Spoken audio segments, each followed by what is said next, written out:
Lela fumamo iti awale fefe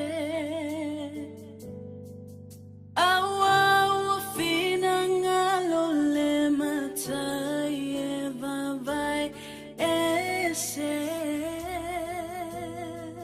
na ia fana wina onita maile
Fiafile tanto po calamete o na basania su fototesi ile tanto wala ate le grupo Kingdom TV ilo waba marfalolo te fa'afelo ia to le netula fiafi pa i maulunga o le tanto ai mafuta mase pa anga ma wome masani o le tanto wala ata pe o na masani ai ia mase au na le atua e ro lato no manu matatalo mole nei foi ala anta mole manuia lau tele ia tele ni nganga ia whaatalo fo mwhaafelo ia tu le suafa mamalo Yesu Keriso suafa la valeo ku whae tātou te mafuta mawhelo iai e o na tātou mafuta esu aso mfuata itasi ia nei a fiafi ku tātou toe mawole nei a manoa tātou toe whelo iai ia le atua mole ai le whaamalo ia mo whapenana maku mai ki au mga ruenga sa whenga i dei aso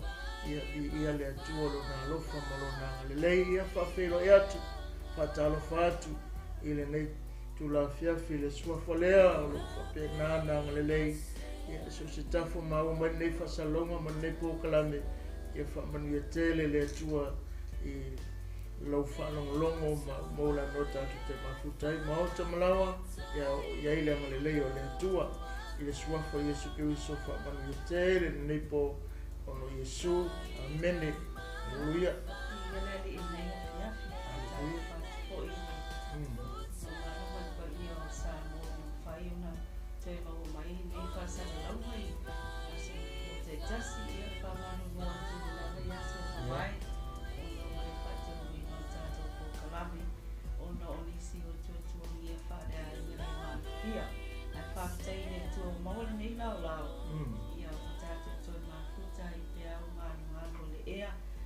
le au nanga le klopo Kingdom TV o tātou toi mawene nei a manoa mata mo fie tātou te whaasoa mo whaamalo si awai i le mana o le upua le tua ia toi fualangi le lei sunga i whawhengai mo whantua ai maise au na le tua le tino o Keriso o a inga wo mai masani o e o whai o na mau mai e tātou whasalaunga i le nei vaenga o le afiafi i e tātou nunga ia le so nyatu le nganga o le tua ana i lana upu fa malo si au mo o ia e ngata foi mo o ia mo tato u malava ai mesele nei vai yaso o tato iai le fa mana tuina o le maliu mali toitu manu malo mai o le tato o li o Yesu Kiriso. Amen. Ya, tato talo o mai ala fa manianga lo matu tamai o le langi ele mana lo nganga le nei po pe talai e maisi fa pe nana talaina la fio yo matu loto lo fina ngalo maisi la fa manianga la upu so se tase mo ne no fa longo matu mafutai ia matu te fa so fa tase ia wa mun via mai la fio matu pena ino matu wanganga maisi la wat fa manatuina o nei vai aso Oranga iatu le whamana tuina le maliu ma le toitu man malolo ma te wali. Lea na whaia, lea na ia whaia se mea sili, na ia whatulanga se ala fua, whata oto foi. Ne manuia e whavau mo i mātou e ala, i le mea lofa o fumai, mātou talo ai le nepo, ia iei lau whamanianga. Iei lau ia iau fitia le nei whale le mana lo toto i ke viso man malo, a pia foi maota malawa ma ua mai e mwhasi, mata mai ene mamalu o lo mata wa tunu so se tasi ma ua nei po kalame wa pe nana ufitia ele mana lo toto mata wala ule ala lu suafa Yesu amene ma amene ya te tonu le afiafi le wa tatu to Yesu ino tatu po kalame wa wasi suino ale nei po la tatu le wa wina tatu po kalame pe ne ole las fope tatu fuera lo fo le tua la fa wai ai la tato woi le nei vai aso tato te mafufa wai misa tape nanga le nei vai aso i le whamanatuina o le maliu ma le toitu manu malo Yesu Kiriso ia o le autu lava nao le lunga tato screen pe o ne mata mai ai ia o le malus anga ia po le mana o le satau o Kiriso e ngā le EFESO na tau porua fe pesuma le ono o le mana o le atua e le suia o le sa tau o lea tatu tala noa i pōne nei, o le la tatu tala noa ma tatu whasoa ai. O se vaenga tā ua o le fuaanga lea o lo tatu manu malo. O le fuaanga fu lea o lo tatu waia o le mana ma le matautia o le atua i le lalolangi le nei. Ai maise o tatu poka lame ma fufuanga o lo whapea nana tatu whai. Lea ngana mafua mai le aso lea tatu te saungi whamnatu. Tatu whamanatuina lona maliu lea ma lona toatu asu taimi ma lo manai o na pupua ngama haleluia ele to iei o ia vaenga ai o le tatu mafu fau ma le tatu manatu natu pea le tāua ma lona o ngā ai maise se fe au lava lea e lo o whapenana leo tele pe o tatu loto yasa uma mataini uma o lo whamanatu pea le tāua o le sātou leo whautu o tau talanga ne nepo o le malos anga le nā o le sātou lea e mawhai ai o na tātou wala au i le langi mawhai ai o na tātou apa atu mawhai ai o na tātou whatau nuu le wala au ina ua whasa o loto wa ta pena mo whapena na whato o umana whata oto mai le ala fua e ala i le ngā luenga mana o lo tātou atua i le alo pero ke wiso le na whatau nuulunga le lau le tatu te tala noi le pōle nei e ona iele e tustu Singapore wha manatu le apostolo e lima nei vaenga o lo whapena na tala noa i le apostolo i tono taupulea e lua tu se EFESO o lo whapena na whamatala ai le matautia ma le mea na whaia ma le ofofongia ma le ngalwenga mana o le mea na tupu lungo le lau lea o le whaalinga nei loa fo ia le apostolo i le mea na wawai ei o ia i le wawai atu i mea na whaia po mea na tupu taimi o le maliu lea e ala le mea na whaataunuina ma winga ma waaia na iei loa ai ni mea tele ma ni mea tāua a mese o vaenga o le sisi o manga o le alofa tūno o le atua safa alia i le laulangi e ala le fio mai o lona alo ma maliu ma toa tū manu malo le ana wha maua le apostolo i tapunga e ono o lo wha pēna na wha matala mai ai o lo wha pēna na tustusi ai ma wha manatu mai a te tātou o le tāua tele o le taimi o le tātou mana tunatu iai, mai toe mafofau pea, ma tātou wawai ai, a o tātou iai le nei vai tau.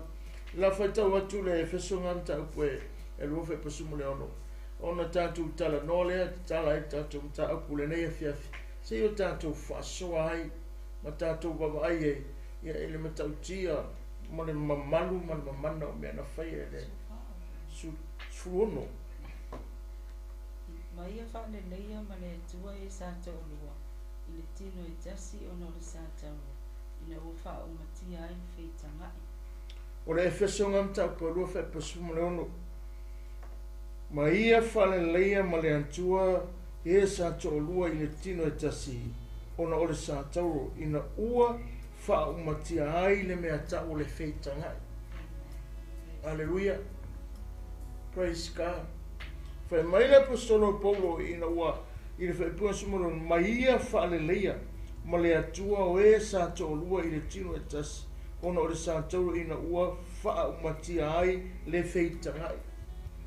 O le mana lea o le winga lea o le tātou pokalami le nei a fiafi o le malusi anga le sātauru o tana noa le apostolo na ia whaia sele lenga po le ngai o inga lea po mena tupu po le vainga le foia la apostolo ma fa monga mana ia fa pe nana na ia fa mau lalo ma tustusia ole taua ole ma le malus anga ole sa toro na tupu ai vainga nei mai ar mata opoi oi mai ar fa po suma fa mai fa po suma fa se pa ar fa po suma va e lima nei vainga le tono i mata pu le o ma o te fia fa so atu le pole nei e tatu te mata ye o ngā luenga na ole ngā luenga tele po ole ngā yoinga.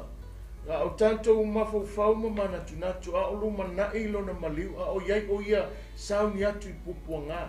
A o sauni atu o ia whapena ona ofolo na soifua e whapena ona whasiotia ma tu inatu o ia le tunga mau se i o lawa le sātou. Hallelujah.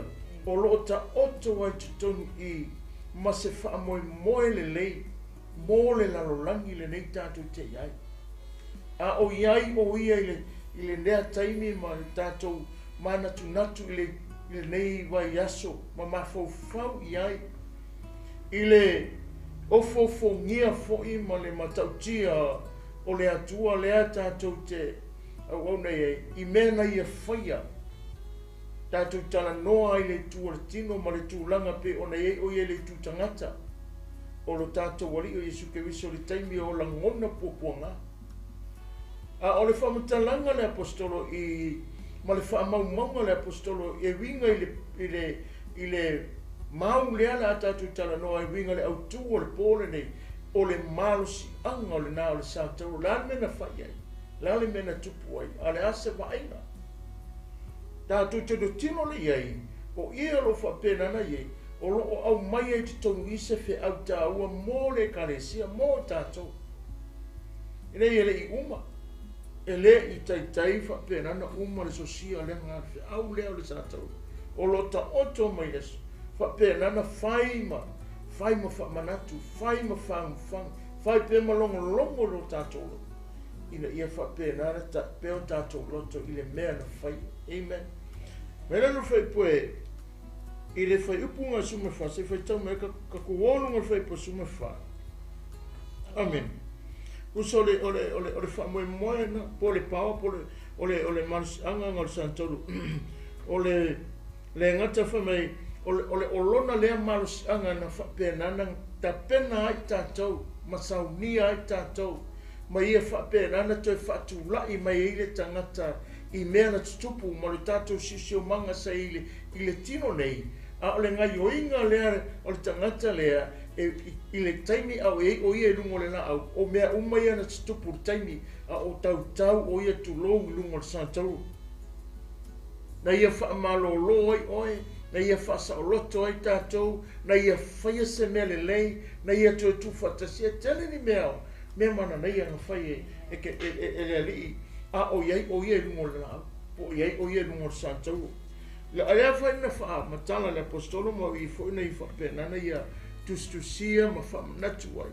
I le tā ua O le mene. Wa o ia tātou te lelei ai. Mana whaia ia tasi e sa tōlua, sa whaanua. Mana so loia fo i le pāwai loto sa wailua ina ai. O ia wha o matia fo i lona lava tino na peitanga. Mutu la whono le polo e nga i whaasino. Ina ia le leu e ia lava le tōlua.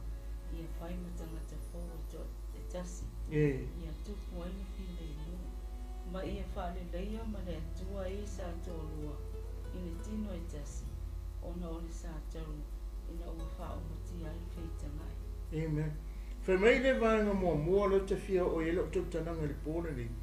Whai mai na whaia le sa taulo lea se le lenga. Na whaia le sa taulo, whai mai le whai punga suma tolu.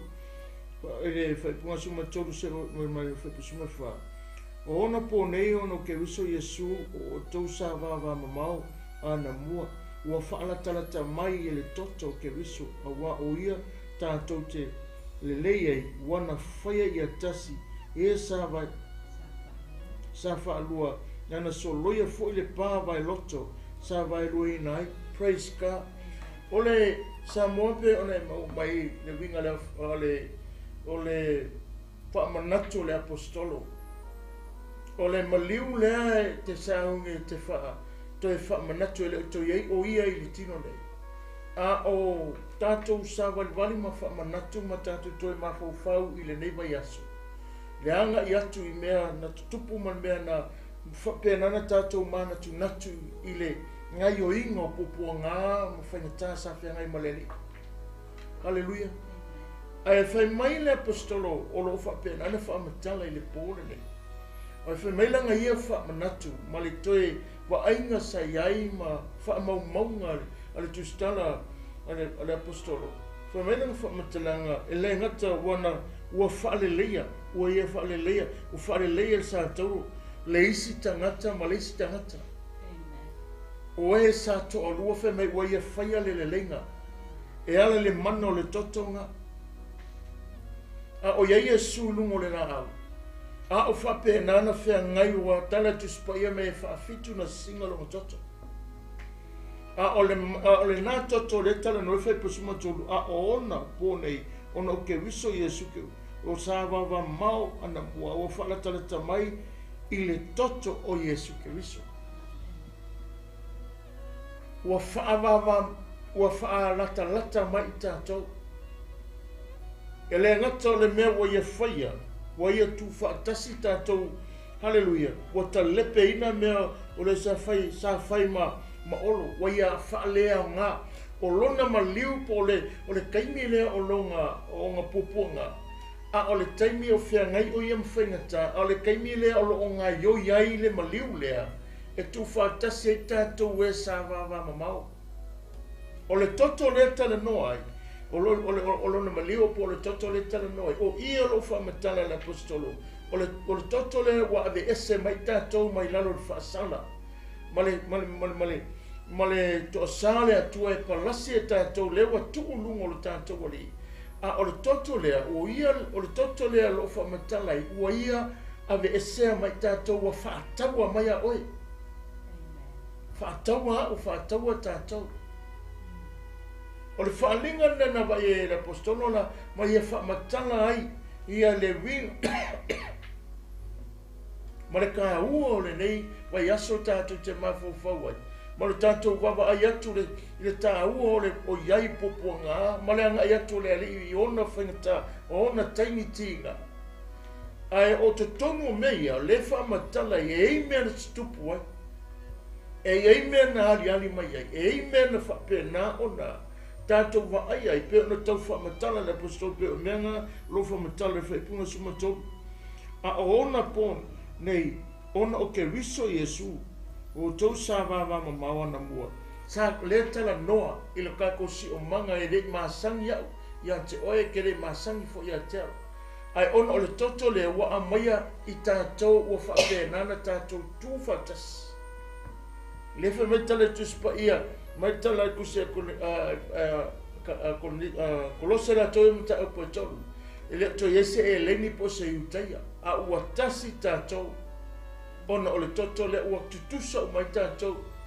ua au mai tātou e sa vava mamau le ngai o inga mana lea haleluia sa ka ko vaia le atunu male ma me sa tupu tonu Israel le fa sa tonu ina Yesu en a o te tonu Israel sa vaia a le lalolangi a to ua ngai o ile totore a ua au mai fa tase tātou ua tu fa tase tātou sa vava mamau ua ia fa taua mai oe le mea ma le mea ua ia ave sea le sala lea ua ia soloia fo'i le to'asā lea e tatau na palasi lunga tātou ina ua maliu o ia ua ave ese mai onga lea o le toto lea ua talanoa ai le poli ona o le mana o le sa tauru lea tātou te talanoa ai le whiawhira aua o mea ia le kako ke kilokilonga ia ma kako vavai ese le tāua tele mene ua te whamanatu le apostol o ele kako ke le ilo o le eko tau tele masani tatu tele loa tatu tele mawhai ai aku o lai tu ma le lai tu a le ua kako whaalongo le upo le atu ma tatu tilo ile whamatananga le apostolo haleluia o ia lea ma nei tele whamanome awa o ia tatu tele lei ai wana whaia ia tasi e sa to olua ia o i tatu tilo ai ile whata o tonga ele atua ko kalame ile maliwa ke wiso o le toi a mainga whata singa o le narolangi o lana whanau whena tupu le melea na tupu le melea i tonu ile whatuanga ina ua anga salare wo tangata mata apu whapena o na le o ai le tangata ile mewa umana na tofa ile atua te tau o na ye le tangata o le ina fo ile kenesenga ele molo e tolu subi ma o tala noa ai la fionga le atua ile toi tapena ina ile atua o le au mainga o le tangata i te tonu ina ia maua le sootanga le le tala noa ile maliu le ke wiso le whaamatala whama le whanau le tama nati toi tu inga tu momo inga le uru o le atu le whanau le tama nati tu momo inga o le whaamatala po le tala noa ile mtaapunga atu sa kele se a le tau whaamalamlama ile whaipunga suma wha ina o maliu ke wiso le ata le tatu tala noa o le fatu a tola le atu sa iai o longa le langona o longa lea manatu a to sa iai ina ia toe a mai la tangata ina ia toe tu fa atasi la tangata wa ma ape wa ta ape wa ese na taru mai le mena tupu i le ana fo e wana fa pe na ne tau faile le langi e ngai oi mai e au nei fa tau wina mena ai na fa tau nu la mele tu ina wa wina mai na tali tele totas ina ia le fano sisi talana tu se yone mta po topsu wanu fe mai awa fa pera wana lo fe mai awina mai o ia ina ia le fano se tase fa tu ya teia o ika ku ke matamata e maka ku kirkiro le fina ngalo le sa ya teia male manatu le sa ya teia ina ia toe au mai fa tasia le lalangi ele no stangata ele no se atunu o le lalangi ato o lo yai le tangata o le fatu ato na le atua ina ia toi fafo i mari tangata i le la maftanga wavalata. Le lefe mere fai punga sumai wha. I wa ia whaia Wa ia whaia. Ia tasi e sa whanua. Amen. Wa ia whaia ia tasi e sa to'orua. O le whaalingo o le whaamatananga po le winga le maliwa ke wiso. Yanga le koe whaaruasa o maliwa. Amen. E le koe maliwa whaarua le tātou wali. O le maliwa le kasi nga whai a koa ime umai wana au toi tātou whaamanatu le mele tātou te anga ia toi ma tātou mawhau le mele tupu awa uma le mele uma a o le tātou mawhau ma manatu iai o le mele sa tupu le teimino whapena na maliwai na ia tu whatasia umai sa moa matanga tātou nei niusina ia e ala le whaotanga ina watalia ia sua whai marima whaola whapena tātou mai whaatasi o oe maa o le whanau. Amen.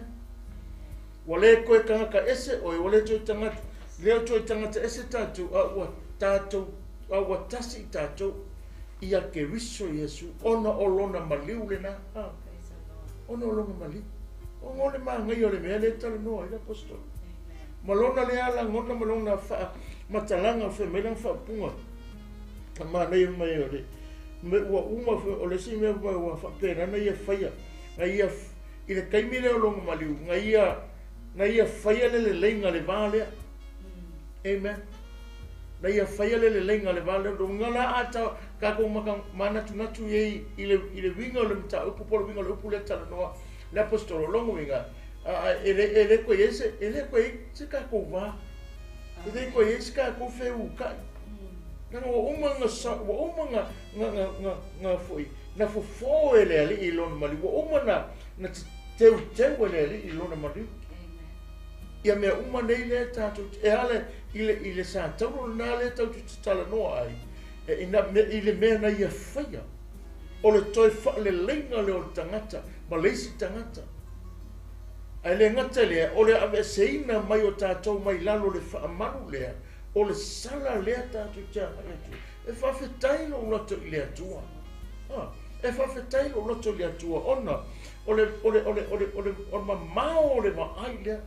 Ma le whaalinga na ia, ma le upu na ia tua na te toi tāpena na ma le aso le. Lea la kako kiro i le manatu ngā whapea whaamangalo ngasala. A le tau tu tiro i, whai mai le ngata o le toto u whapea na whaia mene, a wa ia toi whaata sia tātou sātou rua, wa avea matino i tas. Amen. E pese aka kau whaakaraka mai le tātou mata upul pōle nei. E pea le ngāri, o le toi tōrua o tas. Lea ua mwhai ona tu whaatasi tei whapea ngā i lātou uma. I lātou uma wa talia Yesu. Amen. Indauna e tilo eselo ingoa, esele me te nofuai. E le ai e tutuse tātou uma ua tasi oe. O le ke riso lava lea na maliu le sātou. E talia ma utalia. E kasi e ata ua. O le ka whaasino manga whonga. O le sātou lava na whaamangalo ia o se. Na mangalo e whoi. E tasi e ata ua. Wale koe ko olua. Wale toi ese oe. Amen. Wale koe ese au. Ai anu le tanu noi. Whi mai. Awa ua tātou te le. Ua tātou le lei ai. Desi ngā me mangi. Wa o ia tātou te le lei ai. Wana whaia ia tasi e sa whaanua. Nana so loia fo i bāwa i loto. Le ngakanga ia whaia. Le mea le lei a tātou. Ua kāku le lei ai. Ua i whape nana whaia tātou ia tasi. So lofa i lero mai pāwa i loto. Amen. O le whitanga. O le whaatulanganga le mele. Me le whamatalanga juspe. Me e pe e ongo futu. E ongo futu le mawalunga. Le pāle tala noa e whaata mai ei. I le iele le maru lenga sae lua le taimi lon maliu. E le ngata i ngā lau whaatulanga ei. O le mawalunga le nā. O le whamatala mai ei. Ia le winga o le mea na whai. E Yesu le mariu le. Whio na tala noa le whionga le atua. O le pāma e loto lea sa le mawhai e lesina wa ai mai i. Sa e lewa ai fo i, sa le mawhai lewa ai atu i o. Hallelujah. O le pāle sa le mawhai ngā kako iai ko kongo i tele o mea te tauna tātou mafuta e le mawhai. A o le aso le ngā maliwai Yesu ura sa tolo lea, whai meina so lofa i le pā. Sa whai ma wāpupungi o tātou. O le pālea o lo tala noa e le ngata o le angasala lea. E le sao antu se si, e le mawhainga waku le mamalu, e le mawhainga urufale aku le paia, e le mawhainga sao aku se kasi u. A le wakako, le wakako mawhainga kako, ua mpoi ke lele wanoa mawhainga kako. Praise the Lord. O tātou iai lawa i le, nei vai tau o le season me ne. O le whamanatuina o le maniu mai tōtou mai o tātou lia Jesu Kiriso. O le ala foi lea o tāu ai nei por kalamene ne afiafi. O le whamamanuina, o le tāu o le mea na whai e le atua mo oi maa. Pifone e sirsina e le tātou le tala ne afiafi. O le maru si anga o le sa tāu. A whai tau o te mau nei, e ese le whātāua i loloto, o le upule o le leima. Amene.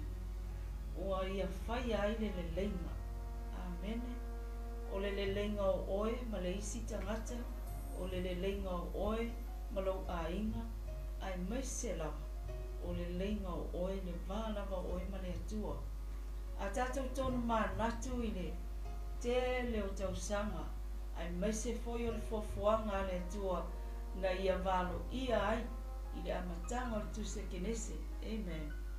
Ine mtau po tolu suma lima lampa o ile ulo i tangata sa matua i whanoa noa i le whinangalo le atua i le mesa tupo i le whatoanga pe tai na ia toe tā pena ina ona e tā lawa lunga i lona whinangalo lea lofa i le tangata sa ia whaia ona o lea lona whinangalo o le atua i ate oe o oe maao o le pale a liki o ana ngaruenga sa whai o lea na ia toe maa whau ma toe maa natu ai le atua e na te toe whaia seisi awala ina ia toe wha e eri tā whianga lea.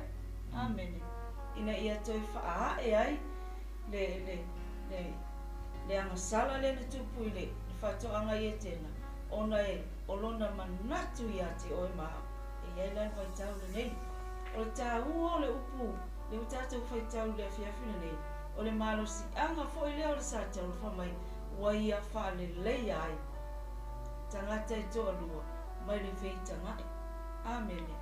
Nono winga, o le malo si anga leo le toto i Yesu. Ele ngata o oe maleisi tangata, o oe malo ainga, o oe malo whanau, ai mai se lawa, o oe male wha, o oe male atua. Ele nei afiafi, tātou te tō manatu ma whaasoa ai, i le matau tia o le mea na whai e le atua, e ala ilo na alo i Yesu Kiriso. Lea wa e maua ele manuia, wa e sirisila mai ma uvavai atu, i le mata ngō fia ona fofuanga sa whai, o tātou mawale le lenga lea, ona o le maliu mo le tātou manano mai o Yesu. Le memo moanga le tala no ai le tono tātou mtau peo me ai. Le ngata whamei ua hio e le sātauro le vālea, o le loto.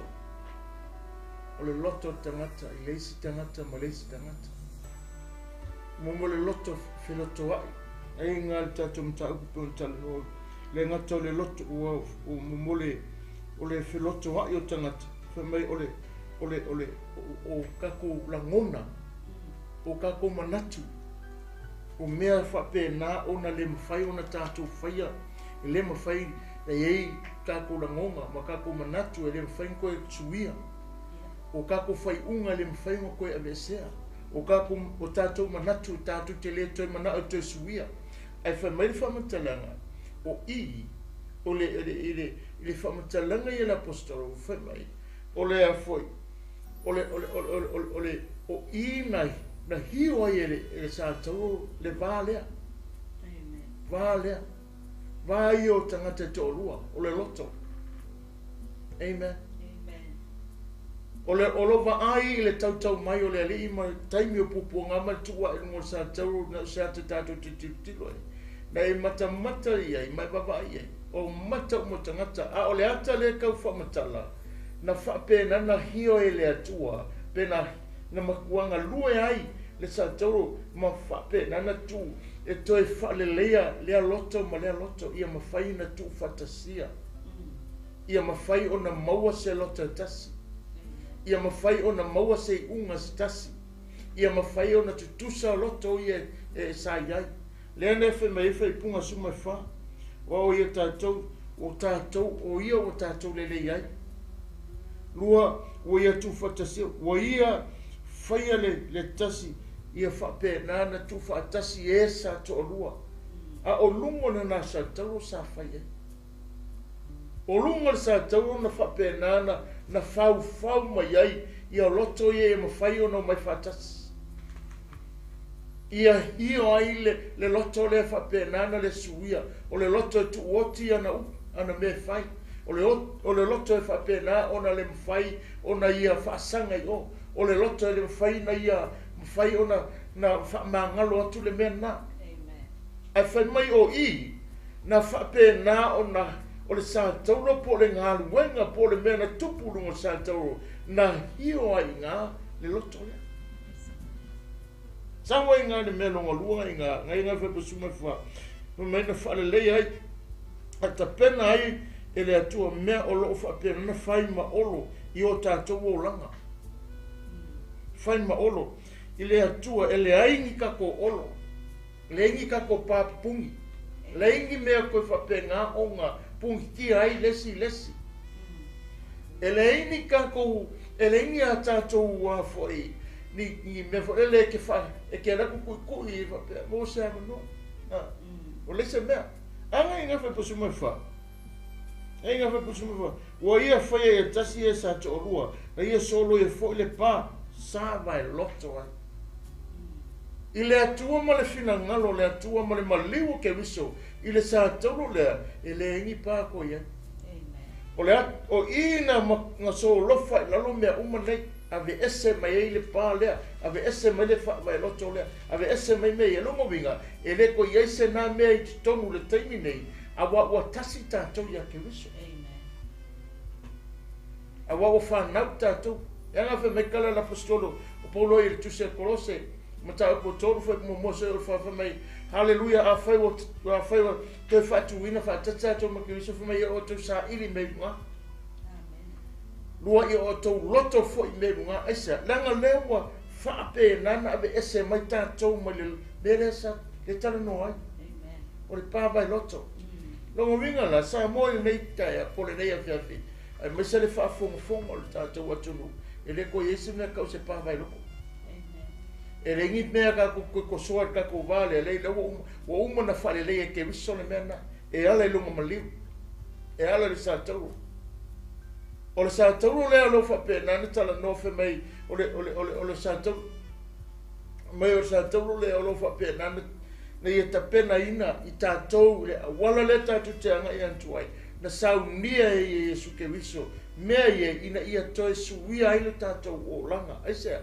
le fina ngalo ngā tama ngā ringa sau Yesu le ngaka inga ia whaale leika ko amen ma kua ko lenga leanga mai arkai mingo maliu inga ua whapenga ngā sala kama wha solo me inga ta whapenga mo ko i kuar ki apolo whailanga luenga ia whaaleanga le mena whaia le atua se i o mai le aso na whapena ta pena i le atua le wha moe le alai le la ka ko yai le manguia le o saunia le atu o uma langa fai mele o uma te tongi le sala o uma na famanga no tato o uma na fa le ngamene o so loia le pa fa le le loto o fa pena ke ua tato ele nga wengo le sato po le mano le tato ke viso amen fa le oi mai mo le atu tu fa tasi oi mai mo le skanaka sa o le lofe mai uia ave ese pa wakala le fa i te tongu tu swinga fa ate tu tongu tu swinga le abu poto tu spo i mana tu se fa me ole mawalunga ngal pa fa me e omu le mawalunga le omu futu le alu hai le mawalunga le e fa te na ona fa matala ma fa mala malama le mawalunga lunga winga ele ma fa ele singa kilo kulisi mena ele ma fa ele singa fa penga tai se ata fa ta fo le fa matana mai no mo vinga e te le ale me no ye a ole nga wenga po le mana po le nga yo ingo le sa to le nga fa yo ma foi no mo pensa no pa mai ne kana tiele e tono fa i poi fo va ele o yesi yu tai po si ele ele o yesi po loma po si sa o loto ele o yesi tani po si pa fini awa o tasi lava o to o mai a ke so i kasi ka ko fena kupu manna fena sawa la sole nga mari ke viso le nga wenga le sa tau le nga yo inga le sa tau fe mai le nga kanga ia so loyal pale o le sa fa pe nga sa wele si malanga ka komunga sa wele si malanga molonga tulanga mawalunga sa wele si kanga ka molonga ia e ko o me le si longa marosi e anga i mai se fa pe nga mo mai longa ia kulanga kele ma kulanga ka a le wo fa ye Yesu le mele le amen wa tato tala no le pule o le pa vai lotu wa vai lo ai mai amen mai wana so lo ye foi le pa vai lotu sa vai lo ai nai pena tala no atule e pea sa e fa asino i le va o ma le stangata amen sa ia i le va o ma le stangata sa ia le feitanga ele pena fa mai le fionga le tu Ai whamari tu sile akalatia, o le to yese e le nipo se iutaia. Yese me. O a tasi i tātou, whamai o i tātou sa vāvā mamau. Ai wa ia to e whaalata lata i tātou, o non malu si amo le sa tau lea. Amen. Lona winga, a taunua o mai moa mai le nei vai, le nei a fiapi. O se whamanatu tā ua lea mo tātou uma, a tātou wanga atu. E le to ieni tātou whai ngā vā, tulou. O ai le ka le sia lea o ai, o mātou e ai o whapea mala. Le ai. E le ai fo ni langona fo i ngai o le ainga le o mai tau tupu o le a mātou ainga e a ua so loia whamai wana ia so loia. Wana ia so loia pa whaavai loto ia. Ona o le malo si anga o le toto Yesu. Le malo si anga o sa tau le. O le manaia la a tonu o tātou te tau whaila ngona umale tā ua o le upu lea. E le to iais ni lua whai ngā vā ma le si tangata. Ai mai sea o le si tangata o lo a o e uso kerisiano. O le a inga o keriso e le to iai na se va. Amen. Amen. Ai whamai na ia maliu, na ia whai ale tongi ola lea i le malo si anga o le sa tau. Na te toi whaalata lata mai ina ia tasi i tātou. E tasi i tātou i le mana o lona toto. O le tā ua lea, o le nei mai aso ma le whamena tuina. Ina ia tasi tātou, po whealawa tātou te anga iai. Po le ale ka le sia te iai ma o ngā lue ma tātou au na iai. Ia tasi a tātou whamai. E le toi ese iuteia po se eleni. E le toi ese tāne po se whawhine. Ai ua tasi tātou o no ke riso. Le winga ngā e tilo ia i le ngā wenga le ngā anga o whaiwa pēnana sau ni ima ta pēna i tātou. O le whina ngalo le alo o mai ina ia mawhai o na maua pere so ta inga le reia. E matua matautia le mea na whai e le atua i le lalolangi le nei. O are tangata le tau oloa, watu tu sa umata atou wawe ese le mea le whailonga langi. Wawe ese le whailonga tangata. O le ngalwenga leo mawhai eo na ilatu whawhanga le tangata matiba. Amen. Wala tui ave mea lai tangata lai lima vai. Rango le ngalwenga le sātau. O mawhai fo eo na e whaati noa le mea tau le alofa atu le tua oi. Ia pei o oi lava i atu. O na ngalwenga le sātau. Na whape nana mafua mai le aso ina maliu ke viso. Na ave ese mai le pā vai loto le wale koe eise ngā mea whape ngā e tau e te o mea e whape nā te le mana o se atu se mei atu oi. Nea? Wawe ese le mea ngā sai ei. Aisea, ina ua maliu ke viso. Ile i maliu ke viso na o se vaengo le laulangi. Pea na o se vaengo o tangata. Ai na maliu o ia mō tangata umalawa. O mea uma fo ilai te tonu ia te taito ia te ia. O mea uma lawa ia mō tangata uma. E leo mō se vaenga. E leo mō se tangata. A o tangata uma na i lalo, o leo whapena na i lalo uma. Na mangalo uma i le maliu le na. Na tongi ola uma le maliu le na. O oe alala le o i le manuia e whapa. A o uma na saunia. O oe fo e mafua ai. O na ola pe oe me leo selfish. Lou loto te le mana o sea pe te le mana o whasoa. E sea, la loa e mafu ai tino ai le mea o lo tala no il bornei. E whapena ana tala no ele whionga le atu o whamai. E le o toi aise tanga, e le toi tanga te ese o tu.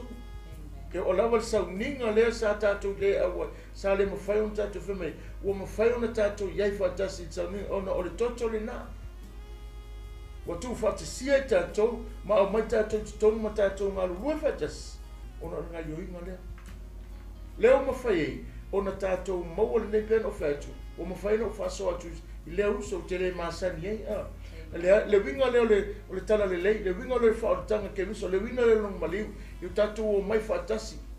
Amen. Kako tu whatasi o le tino ke miso.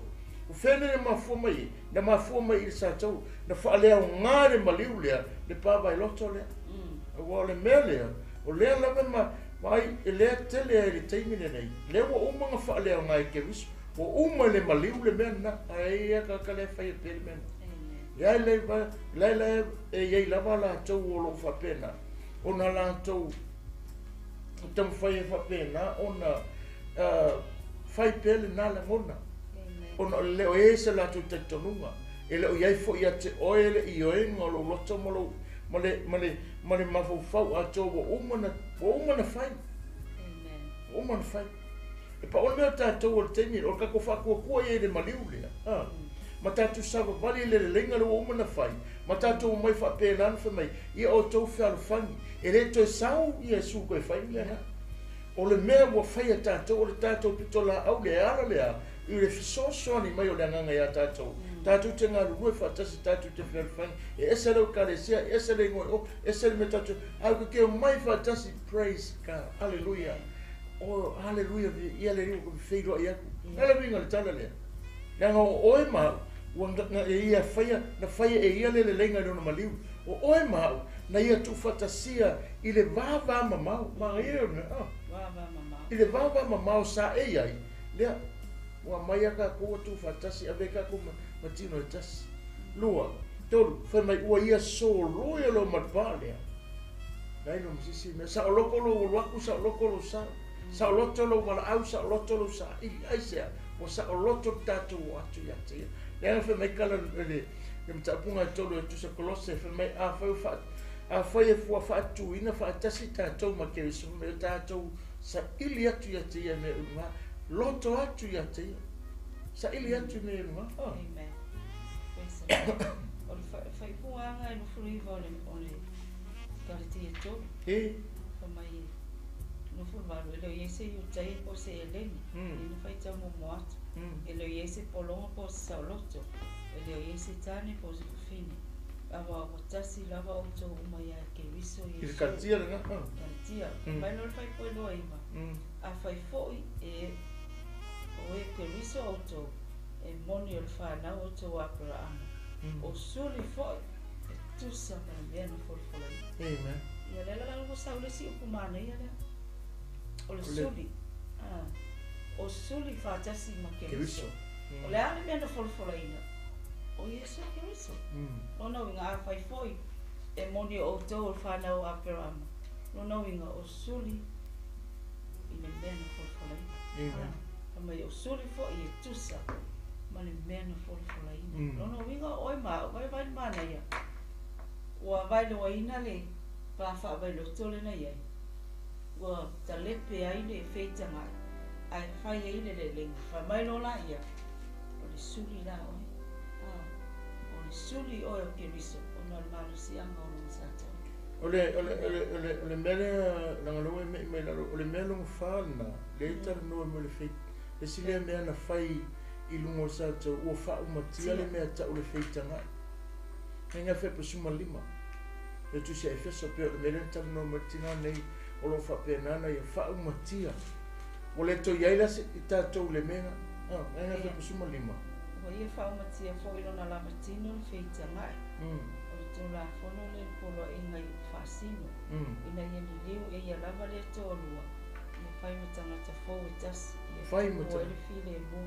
fai ma tagata fou ia tasi o vai ai le te lea le gaioiga le satou loma le mea na fai e keviso iā te tatou a o tatou uaga atu ma tatou mafaufau le alofa tunoo o le atua ma tatou vavaai pea le agalelei o le atua i lenei vaiaso e faapenana tatou te lagona ina pea tatou toe mafaufau e le o toi ai o ia i le tino nei e le o toi ai o ia i le vaaiga sai ai momo a o lo kakou manatu ma lo tatou mafaufau tatou manatunatu foʻi le upu lo tatou mafuta i lenei po e faamatala mai ai le mea te lea le mafai ma le siomaga lelei lena ia faapiia faatasia pea o le talanoa fepesumalema le agata famaiga ia faaleaoga le mea taʻu le feitagaʻi la marasi mea sa foʻi lona lamatino le feitagaʻi o tulafono le poloaʻiga i faasino ina ia liliu e ia lava le toʻalua ia fai ma tagata fou e tasi ia tupu ai le filemu avea ai kakou ma kankafou e tasi ai le tagata tasi o e tasi aʻu tatou te leo atu le lagi femai e asau o le vaega kumai o mai le sivaega le kumai o mai ese ese le ai Aka ko maliliu maka ko o le nge kasi ale ka ko awala nga mai kala ia ale yona sufa pepe on o ia o ne le ala ku moni malelo le sa watu se sitama o al kanga ka uma ele sa watu se no mo winga o tato ua tasi e kasi ka ko awala e ui uma kwa inga aleluia pe mawalunga pe pupu po le ale ko inga kanga ka e tasi oe tasi tato ina ua tatu talia ke riso, ina ua whaale leine uma, ua vema tangata fo. Wawai de mangai. Ina ua wha umatia le mele ka ule feika ngai, so lofa le panga, whaale o ngā ma le feita ngai. Mea ngā le kupu kei mingi. Hallelujah. O le kupu lawa na mea, ale mea wa uma na whai, wa uma, wa le ko Yesu na malosi, wa le ko Yesu na o ngā. Alanga mafua mai ono tatou manatu e ila ngona whaki a polo a e ila ngona whaki a polo mafua ai ona tatou tautala whamei le ai ese a e ranga koe whaasa o le poskolo whamei a e le whape ese a polo ese a le ua kasi o lese whasusu o lese totoa o le atua na te whatupu tasi tatou ile ngā luenga le atua umana ia whalelei. Tasi le bala au kako, e kako koe whainu marang masau. Moli ma watu le alofa tūno le atua, e kako whi alofangi. Ona ea, unga ua tasi tātou, wa umana whalelei, wa umana wha, ave e sea le pāwai loto sai ai. E leo koe loa mai o I, alo o ta loto tātou, vai ako o le uso le tua whine o le ainga. Amen. O mawhai ona tātou mai wala au atu enua, awa le tamaka. Ono Yesu Keriso. Na fa me fa punga suma lingua. Hallelujah. O lona maliu fo, o lona tino fo ina fa lea nga ai. Me o lona tino na fa lea nga ai, le mea tau le feita ngai. Ina o ie lungo sa tau. Amen. Ilo kako wa ai, ngar kau o ie ma tau sa tu lunga, lona tino ma pale sai luna o le aka le pale sa tu e o fasotia manatu o fasotia la ngona o mo fasotia ma fofonga o le toi ona se mea a o fa pena na fa fowina me uma ya Kristo elenga se tangata totas elenga se tangata to o pena se vaenga tangata umalapa lalo umarmele una fai e fe me o fale nga o na tino. Pero fa tu ngor ko fa ai ko sa fa sa tau. Fa pena fa tau mai ka ko nga mai. Ai o le mele. Tu solo na tino le na fa umatia ai le. E feita hai. Ai tu fa tasi ai tanga te tasi o ave ma tanga fo pe o fa me la apostolo tau pun lu ko netum tau pun fa pe sofitu. O se o ya Keriso. Fa u tanga wa ma vai me tuai ko fa fo wina. Asia. Na fai lungo sa tau le mano sa tau le nga kufa kasia ma fesuia ina ai ma feliwa ina ai ma ave sei nai. La isa be kasi ni fai. Amen. Ole tau ole punga le mai wo ye fa matia fo langa fo ino na lava tino. Lo no winga wa ato tako kilo foi msi lai iata wa ele sisi kako vai ile tino ile maniu mal fa sa tulo ino Yesu ama kwa malepe alo na tino o ika ko ke lo ai le malo sil mele fitanga fa mai nga makwa fa o matia e ia lava lo na ia tino ina ia fa o matia le fitanga no winga e ese le taua le malo si anga nga sa tau le ia fai ai le tong yola le na ia malepe ai le tino ilo ngol sa tau inga ia makua ka lepe ama fa o makia le feitanga amen a tato kilo lama ma fa fa di taimile nei o le lava ave mai ia kau ave o le sawa a le lava mangingo le upo le tua fa mai inga ia fa o matia ai le feitanga bore ko ese mena amen ilonga tino le na ole tau le na ole fa manatu pe inga ia ka ko malama mana tua pe upo ona fitala ina mala fionga le tua o tasi nei vaenga I kakau on kako mawhawhau iai ia wha o makia ai le whaitanga nono winga a tonu foi o iaini pese se inga a oni me tutupu tono wau a inga ma whanau ne ngata foi ne o tono e kāresia a ole taha uole na ole upu tauno molongo ole tua e foi ona whama losi e le ngata moi ma ua a ole tele o au auna le tua I tono o nei polkalami e le ngata foi ole klopo kineo ia a o lunga o ministry taitasi o le whama losi awai ma whama natu ai pea le malosi anga leo sātau nono winga I le te tauna tu iele a mea whaitanga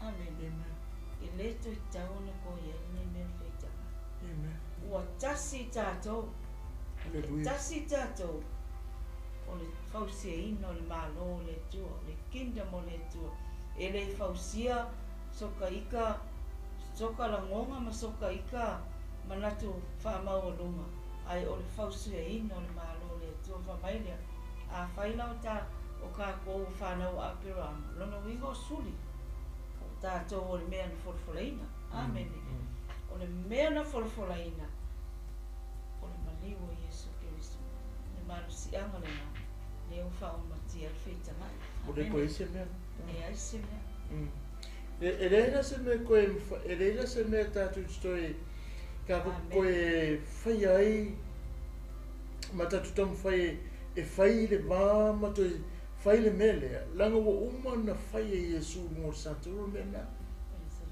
ai maisa le wha le lenga o tātou o mea sā kako o le mea sā tātou wawa mau sā le māsani na e le mwhainga e ka ua usoa le si tangata tau tua fine lesi a ua mwhaina tau tātou ua tasi o tātou tasi ma tātou loto tasi ma tātou pēnana tātou manatu o tasi ona o le mea na whai e sā tau le tātou ona o ke riso Yesu sa ue ngale mea longa lima longa lima ngai whai posumo le ono amen mai fa le leia ma le tua e sa tolua I le tino jas ona o le sa tolu ina ua fa umiti ai whetanga amen vai le mea whai ai le si mea te lena na tupu I le mele o le si lea mea te lena whai I wha le leita tau ma le atua na ia wha le leia tātou ma le atua ke leo whai ka kou ma whiri o le atua Nala ngai kala ngoi kala kia ma tau koe lima lo tala no whimai o e whaia me whapem pia. E le whaia le malo le atua, e whai ma whiri o le atua le tangata. E le whai ma whiri o le atua.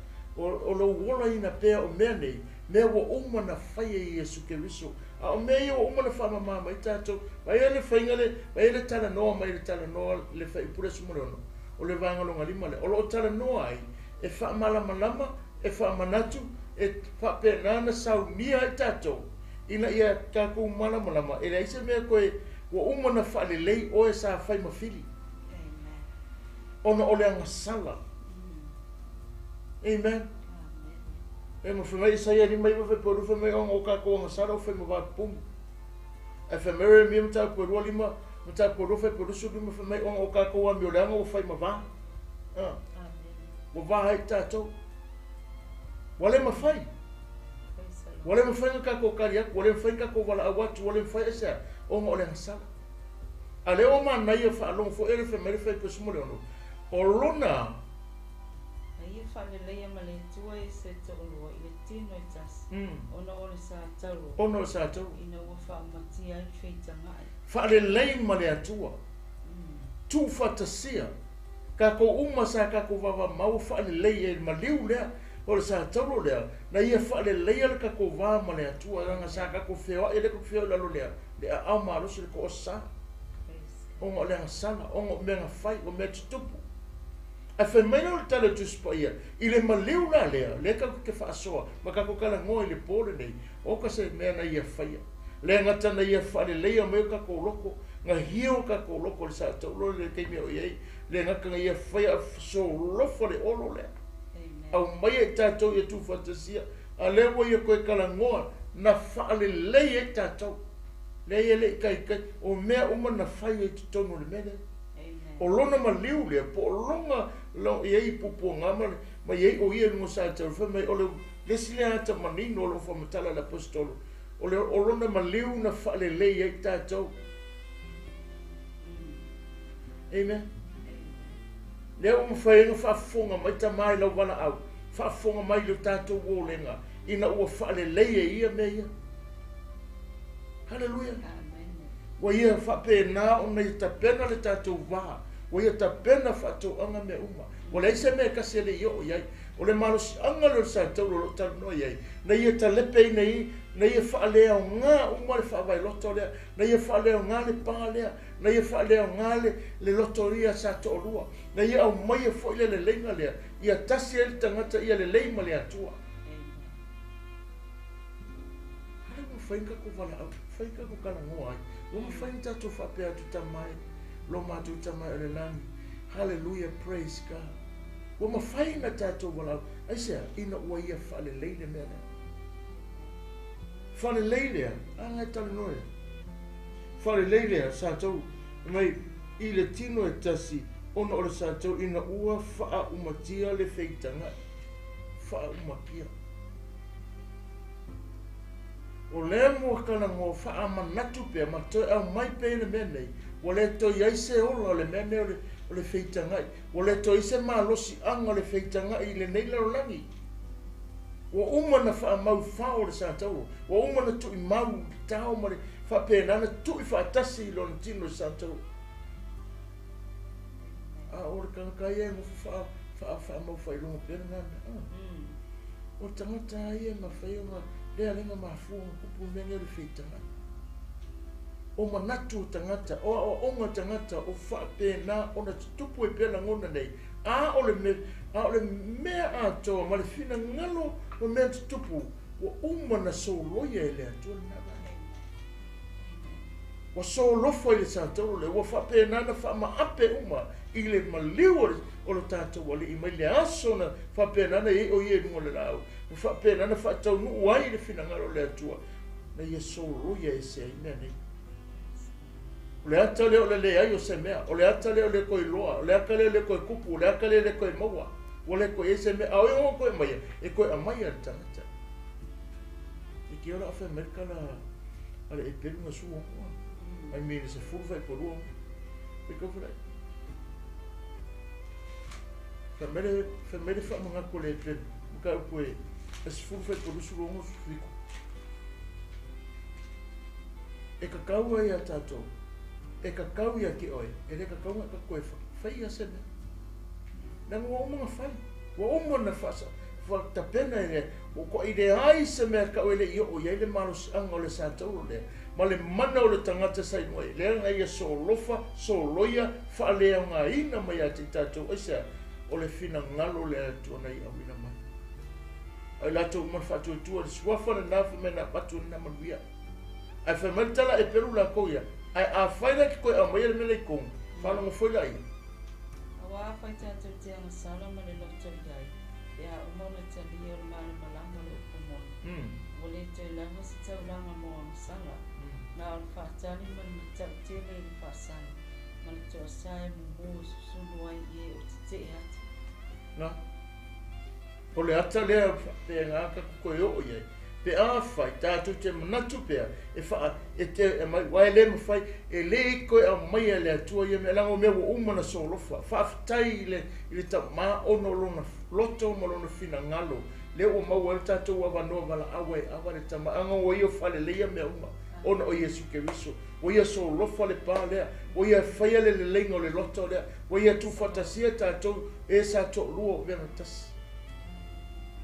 Ia rau mai whonga mawere mea, makako mawele le lenga le lewa, te leo le ngayoinga. Ai te leo le ngayoinga sa whai, ma mea no iei, ona o le whina ngalo le atu. Amen. Ona o le whina ngalo ngalo le atu.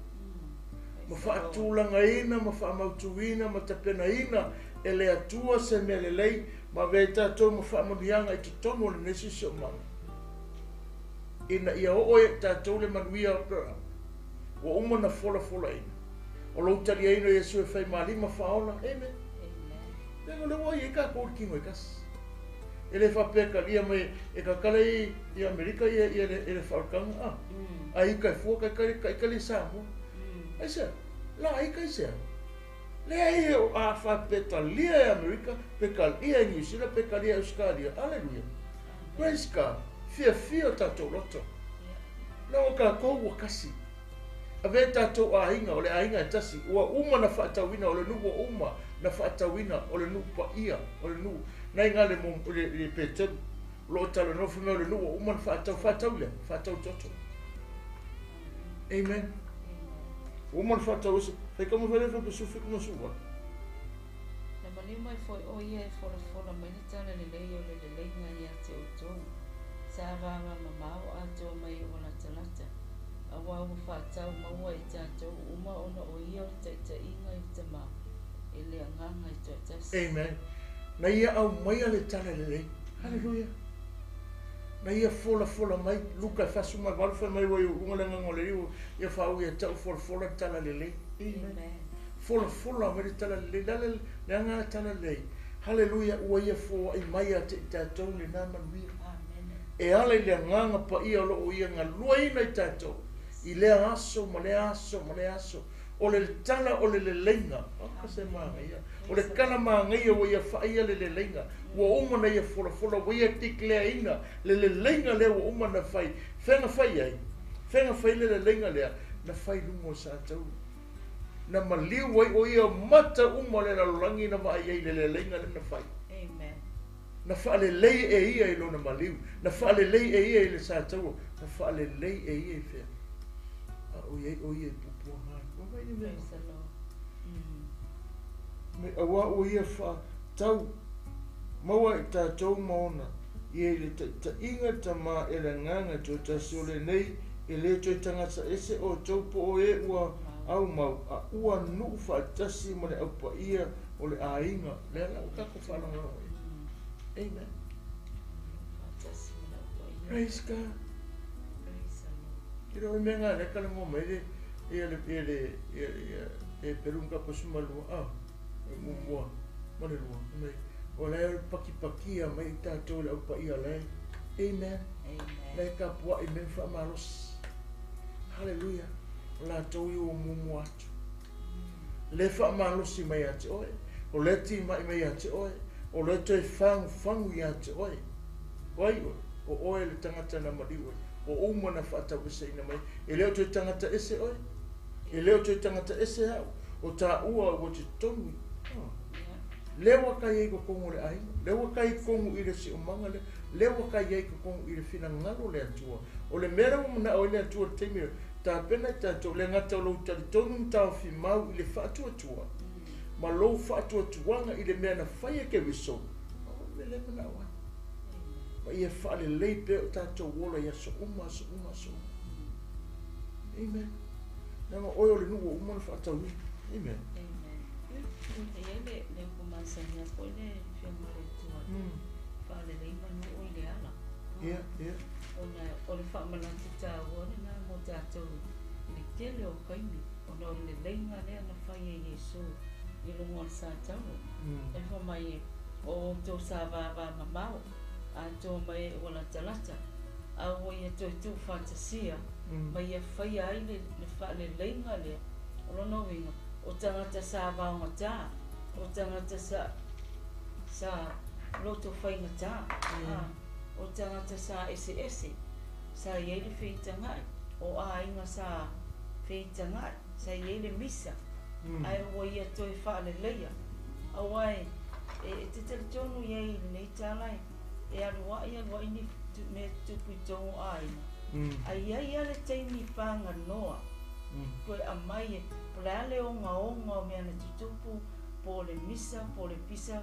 po atalan whela uai o hafo i mena tūlai mai ai ale teimi ma le asu a o ina toe o mai whātasi te wa aila ni pe a whaile le leinga lea e tau whaila ngona o male anganga o le tualanga o luna whina ngalo lea e o mai whātasi ma mai o ia lava nei te whaile le leinga lea o e sa vāvā mamau mai e lata ngā mai whātasi lea as a family po o le kālesia po le langa le tato tele tino le nei e kukupu a mea e tutupu a le va lea e tutupu a le pafa vai loto lea e iei a taimi e fita ia e ale tino le nei ma mea le lanolangi nei ai aua ne ingalo le whamanatu tā ua le pa mai o ia toi tuk whatasia i tātou o e na vāvā mamau ma vāvā la lata ua toi a mai whatas ne ia whaia le leinga lea no winga o lea lawa e whaatino le taimi le nei i le tele o ainga tele o kālesia tele o whakotonga poa mea te ulai mai poa mea te tuku e iai ale le pānga noa lea e o mai whaatasi lea ina ia tasi i tatou nga kako i loa le malangona i le nā taimi e whai e le wha le leinga lea nganga o le atua mo umane e pe ias o wa leva na mafuta pe ua yeise a nganga fu ingale ua le mawhaia na toi o ese ai sea ona o le mea lena ia whaia le leinga lea mo tātou o se nui tau ua fu mo tātou a wai e whitai a i lava tātou ma mea tupu toro a inga e a mesirisi manga o tātou iai ai o le whamanatu tele mo tātou a wane ingano o a mea tūlai mai ia vawe ana manatua le mea lena whaia Yesu man malo si anga o le tātou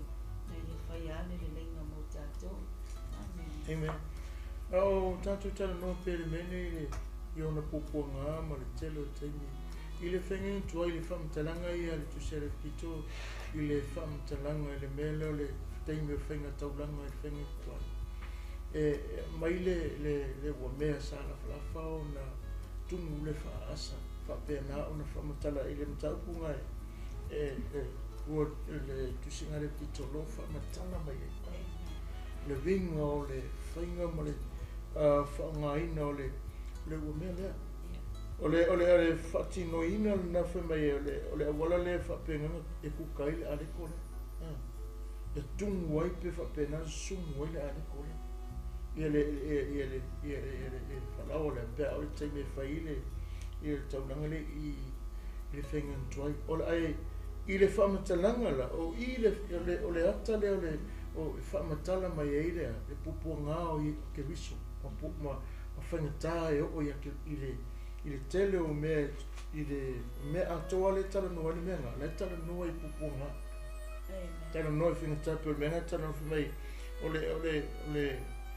o le whamtalanga leo maftianga ma mea tutupu le kaiminga au i le whengen kwai o le whaatania mai leo o le mariwa ke riso ngai ngana tau pa suma lima tusia mareko o lo tala noa mai le maliu ma le pupunga ma taimi whengata a o whamatala tu sa le wiki te longo i le whainga le aleko le e whapena o na tungu mo le wamere a o le keimi e whapena o le whainga a koa ma whapena o le anta o le asa ma le maaki aki ma le ti ngā ma le onga ma whitianga ngā o ia ke wiso danga o ia le tala no e tala no le arotu tala no ia ke wiso e tala no ia Yesu e kala ngoa i pupuanga e kala ngoa i whenka e kala ngoe mea tupu ia te ia. Le tala no anu taapunga sumalino tu se maraiku ma le kito nam taapu rufe po erima. O lo o tala no o ia le whala, o ia le aheto le whengi tuai. E wha matala mai ewa o mai o le areto le leinga. I le maraiku nam taapu su lima fe po lima. O lo o kala ngoa inga o le e tala no i pupuanga ia te ia. Ai kala ngoa i le kito, kala ngoa i le whenga le areto le. Longo winga ole mea atole le mai e whamatala mai e le mea le winga ma le ano ma le tūlanga le ala e ka kuke le tau whamatala le apostolo po le winga longa o na tinga ma lona mawhitia lungo le sa tauro ma longa tino a tiro i e whamatala i le whenguela ko whame o le whenga le ale kola e wha asa le maa le o ku le lunga e wha vela e se longa le mai e asa e kala ngofe mai e whaamatala ai ale nā ata e whaari mai o le ata leo le maliu ma popua ngā e o ia ke visu a wae tala noa le areto tala noa ia Yesu le ala e tala noa ili mtapua suma lima anu fai poru suma lima le te waso e tolu na la tau whasanta o ia te ia o le kaiminga o popua ngā kaiminga o whenka na o ia te ia A o le ata ngā lo whamatala e whengu tuai la tau ia. Pea ore kei me mai ele a reto le e kungu ele whaia e sisi o ngau. E wha asa le maa lea pe le ua mea sa whalafa lea. Na mai leo le a reto le kua nua e kungu mai. E whamatala i o le hatare o Yesu Keriso. I le whengu tuai. Ai ole wha pēna ne tala noa i pungalonga o tātou tala noa e te tau ona tātou, te tau ona vea Yesu o le areto le ola ia te tātou. E ka kaunga vea o ia o le areto le ola. So se tangata lava tari tonu whatua tua le maliu lea. Ma le mele nga whai. O ia lea wha pēnana o le o ona pupua ngā ma ona whengatā ma mea uma na o ie. Ina i wha pēnana whai loi ate oe. E le aise me tase le i o iele nga yoinga lea. Ina ia la vea i tātou mai toa sao le atua. Amen. O le ata manino le na tala noi. O le ave e se ina mai o tātou. Ina ia vea e te tau so se tangata. Ona ia talia le areto le noi. E te tau so se tangata e tau na ia talia. Whengu tuai e whailonga tangata e talia ina. E whaonga ina le areto le. Ina ua maliu ke wiso. E te tau. So se tangata e talitonu whatuatua. O malako kalia le tangata lea. Ina i talia i lo roto, talia lo tatonunga, talia mai whapenana e whapei fo. E tala atu lo roto le ali e. Wau whalonga, wau roa, wau mana malama, whawhetai no mātou tua. Wau loa na e whaia le le lenga. Wa e so lofa le pālea. Amen. Wa e whatulanga mea uma. Amen. Praise God. Nga lofa ta oto i te tonua ia e whata otonga mea. E tala noa mea uma tonu whata whai unga ia ke wiso. E tala noa mea uma. Hallelujah. I te tonu le lau lau lo whapēnana ta oto i areta whamea areta e se furu roi ona. Hallelujah. O lo o tala noa i ngā. E whamatala mai ai. O ia e lima vai ai tala noa mai a te ia. O le ata o Yesu. E ata o Yesu. Ai kala ngoa i ngā. E me e lima vai ngā. Whamea o lunga lau lau e whapēnana i le areta i lima. E lima mai ngoa. O le ngai whai ngoa le me mo mufumere the bird of God. Le vikitono mta kurukasi. Aro whai kuru e ono mo. Tapo rotas. Le tala no fumere whalau o le atu. Whai kuru. Ia pa ia lava i lātou molo lātou atua. O le lātou whalea maina. Le i molo lātou atua. O tau ranga ia i o vai whai lea. Ma le arito a le lātou atua. O le arito le atu. Ele pa ia i lātou. I kaunga pa ia o le mea. Konito, kaunga whai kama me konito mta kusumatas. Momo konito mta kusumatas. Aro whai korua toru o tusifu. Le tala noa inga. E ka kaunga ka lia e tangata ma le loto wha maulano e pa ia. E mamanu. O ia whale leia. O ia tāpena. O ia saunia. O ia toi mo mori tātou runga o le mamanu o lonta maa. Ma whai loa i aile taulanga na ia saunia le lei. Wha mahea le lei. Na langa ma liu ia sūrei wha pēna mo mua. Ina ua anga i atu ia. E wha whine vai atu ia sia wha me uange i pa i me se wale ame lau taulanga. Se ia wane mo mori lau ia le taulanga lea. O tātou tangata o male te tonu i. Ina ia wha pēna o na wha pa ia mai le lani. Wa o le venga lea na ia wha pēna te tala se i o longa tama. Ranga o le taulanga lea wha atale lunga longa tama. O le wha atali i le wha mea tala e peru wha mea wale toi i le i alu o ia e le i alu o ia le mamaru longa tama ma le toto oti po toto ma. Povi ma oti. Ai wha mea ua uru whale i e malona lava toto. O i o lo tala noa i o le ngā ruenga ato atoa lea ma le wha sino le lei lea na mai le langi ina i loa i wha pēnana ta oto le bele luma whina ngalo le atua. So se kai mea ka kuke se ai lele wa i le kari. Amen. E ngangana mai ta umaliu e mona tangata. Hallelujah. Ai awha peke fia pe ola pere o langa leanga ma le o langa le manuia ma le o langa ngasala. E ta watu i ati oe, whamaritara tu se peru e le to e lava i se tauranga. Pe a whai pēra o mai le aso le ari o ola pēra mo tātou le tari a ina le mea na whai na ia whai ale le lenga so lofa le aru nā pā, tu whatasia tātou, whai ale loto i ale lei, whai ale le lenga ma le tā maua mai le māngai. Ai aka ko fia pe fai. Velo ka ko ka fasa. Fa mari ko niton ta ko sutas buoto lo tusu. Wa fo ina o mau mai le ile me na o tu ina tu ai ate o tu. O le la po no fa la te ina ile o Yesu. Na ia tamo ile a rito. O ia fa tai o na to fia ile fa yati. Ina tamo ia ina ai. O lo tino le nei o to fi musui o. O le a rito na o ia. E tala noa ia te. Mena ngō rua tala noa i mea ngawhi mai o ia. O le a rito tu mau. Awane ave seina. O le areto tu mau tonu le fale. O le areto ele ave seina. Ele suia. O le areto e whape nana iei pea. Le tala no e numero ta pe whafa e pe fitu. Aleluia. Numero ta pe wha. Au fo ine i muta le wha. Ta i mwanga. Awane i wha. Awane i tau fia. Awane i wāuia. Le langa e linga whai so e tātou. Melea wha mana tunga ia so uma. Yang ole areto tu mau. Amen. Ole areto e whape nana wha manatu ai a te oe na ia whai ale le lenga. Ole taimi e whape nana te talia ai te manatu ole mea na whai. Ole taimi e whape nana e talia ai le areto le te manatu ai le lenga. Ole taimi e te tango fia ai le toto ma le tino e te manatu ai le pāwa umana solofa. Ole taimi e te talia ai le tino ma le toto le e te manatu ai ua umana ia wha le lei tātou. Amen. La te fola sia fo ile ia uli inu le la o ai o areto i lau rina i luma. Ma la te whae e o na luma o tāno sa la falafa. Maipu e asuai. Ma tāno e sa saai. E iai fo i o na lunga le areto tu mau. Areto tu mau. Le areto le ave sea tu mau. Na foi whamatala na tau poeono tu se Mateo. Praise God. Mateo na tau poeono foi pesumatas. Hallelujah. Lala le arenga whamanatu pe tātou. O lo tāua o lo whamanatuinga le areto tu mau. Langa e taun tu mau ke viso i tātou o langa. E te taun tu mau pe a te tātou mea le leina i a whaia. E whamanatu pe a te oe. Langa o ia na maliu na i a whaia le leina. Na i a whasa o loto tātou. Na i a au maia le tau tonga. Na i a whaia le leina o mwhai tātou wala au atu. Awa le tamai.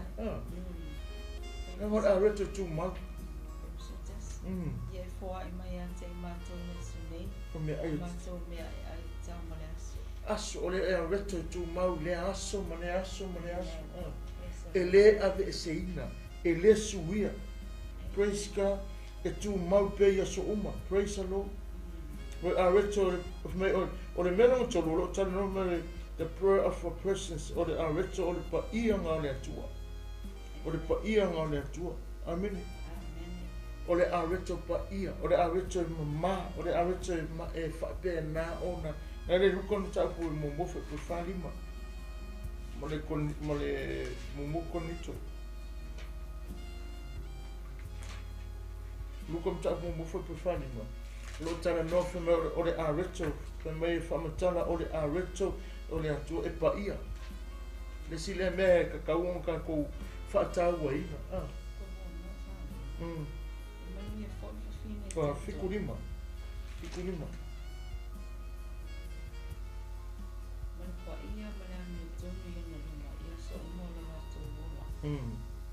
Foi como ele fica fama ficulima. E foa I mai ana ia ina ia la me ina tanto mai ni mo ita mai. Tanto te le fifia. Ai au ona ia te ia. Mai pa ia mana me tonu na luma. Ia so mo tanto. O le areto e pa ia. Aso uma. E aso uma o tātou wola. Aso uma tātou te aieo. Aso uma tātou te manatu i le menga e kako ke mga kua ai. Praise God. Kako ke mafau e o le melo mwhale tala no ai. O le areto e whape nā o na tele o na fōringa. E whatatau i a te ia. E whatatau i a te ia. E tala noa le whalinga e whawhai koe fitu. E o le areto nga whamatala i le ngata o e tana noa I fōringa e se fōringa o le areto o le leona o le puvi fōringa o le tangata na I whamatala ia. So many faces. O lo tala mo e pe o le leona. O lo na noa mea ona I pe o se pofta anoa. O lo na tono mea ona I pe o tangata ona mata. O lo na whafo I o mea ona I pe o le areto o le le. Amen. o le whaamatala ai a te ia. E aunga uma mea uma ia te ia. E whaamatala ai le wingo o ia o le areto le ola. Amen. Mone manai. Mea lungo lima le utana no mea puera fuora. O le puera fuora. O le o ia, o le areto e whapenga o na le lei ai whaatulanga ngau mea. E oda le lei ai mea uma. E whaatulanga i lo ainga. E whaatulanga ai lo te si o manga longa lo te tangata e whapena ona te savali ile manuia o le atua. E kaukala fo e te tautala i le manuia o le atua. E whaatulanga o e pokalame a le atua.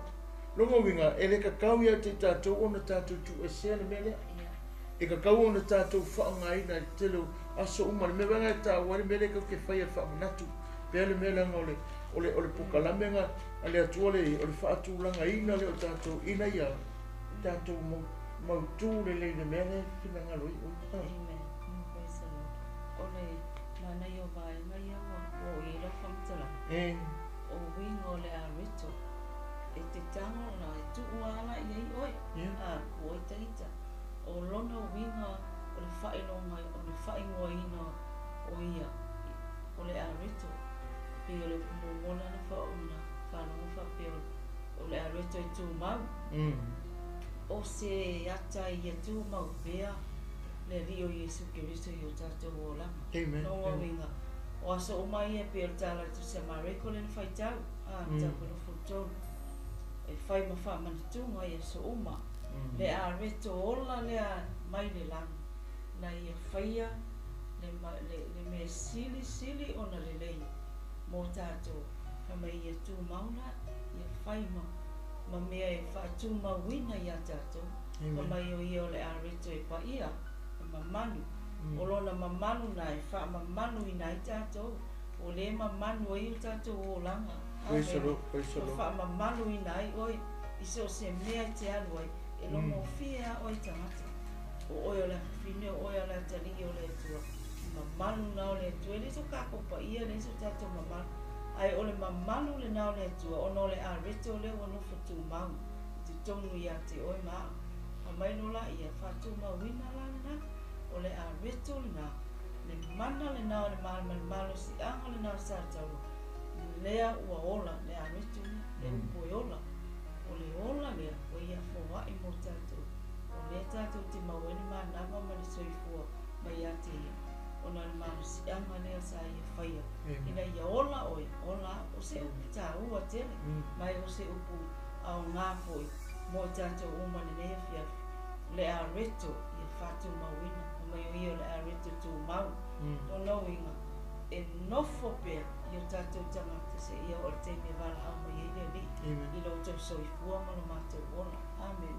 O le tape nanga lea tātou pe ona iai e le ngata ina ua iai o iai mo sātoro. Me whaika ki kiro iai. I le mawalunga ma le matautia o le mea na whapea na o na whaatino e ta maa i le rarangi le nei. Pea kaku wawa ai ai le nei vai aso o tātou wanga i atuai. Ia e toi manatua ai. Ia ona whamanatua atu ia te oe wingo a reto. O ia o le a reto le ola. A o le winga lea lo tanu noe la apostolo Paulo. O lo whamanatu le mataupunga EFESO lo tatu whasoa i le pōle ne mei. O le nei, i le toi tangata ese o taupo e ua au mau. A ua nu whaatasi ma le aupa ia o le a inga fo i o le atua. Mafua mai le melea. Mafua mai lele i o le tau nuko so le veni mumburinga le kau ki whaamumero e wala ea solisitianga. O lea ua whaamau whailonga, ina ua uma le maliu lea. Lea lau whaamau whailonga tātou o oe ma, o le tangata ua uma na, lea ua tau oe o le nuu, lau e te tonu oe o le nuu e tele ia, le tele i o iai, a lea ua uma na tau tala le upo le atua, i le aso lea le maliu, i le aso lea le toitu, i le sātau lea, lea ua tau pa i ai o i le nuu lea. Mafua me fe, lango uma whatau ese. Fele tala no mai, kau le whai kau menu mo peke le mutau po lufa e po iwa. O lo whamatala mai na o le nuku o umana fifile. O oe o tupu mo stauranga a le atua. I le aso e whamatala le whaaringa e toru whai po lima whamai e na te le solo i e sea lau i ngoa ma le tusi le ola. Ai a vea oe ma le tala noi o stauranga. O tō o le tupulanga o fifile o tō. taulanga o le nuu paia o le nuu na whātauina mai. Ina iau tau watu ona le lei na ia mala au ia tau le pōriuri. E o ilo na lava malama e mātua ufu ai. Whea mei, o le hua uma whakau mai. Uma whakau se mai mai. Whakau mai a oe le aso le ngamari wai oia. Amen. Me olo na toto, me a ona po nei, ona o ke wiso Yesu, o tau sa wawa mawana mua, ua whaalata mai i le toto le na. A le tala notu sa pe tau whi mai, wa uma na whaatau e se mai tātou. Ai whai mai whai po iwa la tau, e la waka ua le nupa ia. Amen. I le koe kusi e sea oe le mena, me ole nei, o le reto i tangata ese o taupo o e ua au mau, a ua nu tasi mana au pa ia. Ra inga fwe le atua. Lea ua whapēnana e whaalonga matau, wa tauina i tātou le vaenga tāua. Wa whamanatu fwoi le vaenga tāua, e whapēnana whailau i loa i le neia fiafi. Ina ia wha tupu ai pēr le na ngona le leilea, ma le na ngona fiafia le lo loto, ina ia wha mautua tili, ma wha mausalia tili pēle melea, ina ia lea oe ma tangata o le nuua uma na tusi lima i ai le langi, wha mau whailonga i le langi, e ala le sa tauro lea, ma le mena whai e le maliu lea wo ia wha le lei mai a oe. Le ngata soloia le pā, tu e sea le loto sa wha pēnana ese, wo ia tu whatasia tātou, wo ia whaia le lenga, wo ia wha pēnana a mai tātou ina ia vea matanga taitasi, i lumo o luna sirafanga. Lea wo wha pēnana i tusi lima i whemai, i leo toia tangata ese oe le sauninga, i leo toia tangata ese oe le nu, a ua nu whatasi oe na pai. E manga ia, e wha mangaku wai le repo. Ma ia toi wha pēnana toi tātou tilo ma tātou wanga i atua i le neiva i aso i tā pēnanga o lo loto mo lo loto, lau wha pēnana toi baba ai wha le anganga, i le matango fio le mena whai e ke visolo i loso e fua mo lo wora. Amen. Ele se mea, ele i whatanga whai. E ma natu whamai o longa tino na wha masofa ina i wha umatia, ile mea ka ore whika ngai. Ia ngā o se aka nkako matamata e, ai le aise so tātou na wa ai le taimia, a o tu singa la popoto whamai e toto a ano mai, e toto a ano mai, le tino ma mea uma na tupu ia te ia, i le taimia o na pupuanga. O le whaatinonga o le whaumatia le wheitangai, na whaumatia le toto a ano mai o iwi, o lona tino na toto a ano mai whafo i le teimi na tāi. Tolu sufuru iwa tā. E whaumatia ai le ngā wheitanga. E whaumatia ai le pālea sa vai loto ai. E whauma ai le vālea. Amen. Awa tuu tātou o avea matanga taitas. E lau whameke uso. I o tau sa, i whameka la apostolo i o tau, a whai o tau whaatu ina whaatasi o tau ma ke uso me o tau sa ili mea inunga. Ma i o tau loto i mea inunga. Waini mama. I o tau loto atu i mea inunga. A whamei a sui atu sa luka. Praise God. A whamei a sui atu sa luka no mta o koe e iwa. Aro lua tolu ma lutas, lua tolu ma lufa. O fetala atu i e tangata uma awhia mulmulu ma se tasi a tau. A wari sita i o ia te ia ave i ia lon sa tau i aso whai so o mulmulu mai a tau. A wa ai se fia wha maurunga i o na ola e mau ia. Whaalea a saunga le muino lo na ola e mau ia ia te ia. A o le wha mau lo na ola ona o au e wha sauina e ia. Ina. O vai le mene whamei. Le mangai o le mele fai por suma to moros. Amen. Me mai fai punga lu suma tolu. Me o feta la atu i tangata uma a fia muni ma se tasi e tau. A wale sta i ia te ia amo. La me wale ngata no Jesus santo. Ia e ro i o i le maros anga. O le sa tau o le fa uma tia mai me uma. A fe me kale Yesu a fia muni le tangata. Amo sa tau o le anta le nganbenga. Le ata lo walofa i le atua, le ata lo loto atu i mea inunga. Le ata leo lo mafofau whapenane mafofau mea le langi mea lo iai Yesu e whakango e amo ma sa vali whaatasi ma mea o ilunga whapenane sa vali mea lai mana la iai ia le li whaola ia e sa vali le mea lai iai o ia ma ia e whapenane e sa ili iai ia te ia. Amen. Lea whametala Yesu mai au ua whetare atu e tangata afia muli mai se tasi atau au le stai o ia te ia ia ave ia lo sa tauro ia su faiso. E renga o se kasi se aso. Lenga o le sa tauro ka kakara ngoa le ponge, o le mana o le sa tauro na wha umatia ai, mea umane. O le mana o le sa tauro na wha lea ngā ai le wheitangai. O le mana o le sa tauro na tu whatasi e tātou. O le mana o le sa tauro na ia wha apea nana. O mai tātou o tau. O iei tātou tonu. I le se o manga o le nupa ia. Nupa wha tauri. Wha apea nana wha manu ia i le atu. Wa mai e le ali i mo tātou. I lana whaasino manga lele ina ia a vei tātou ono o le ato sātou. Amen. O le ato sātou. Lelanga linga whaatūlanga tātou. Praise God.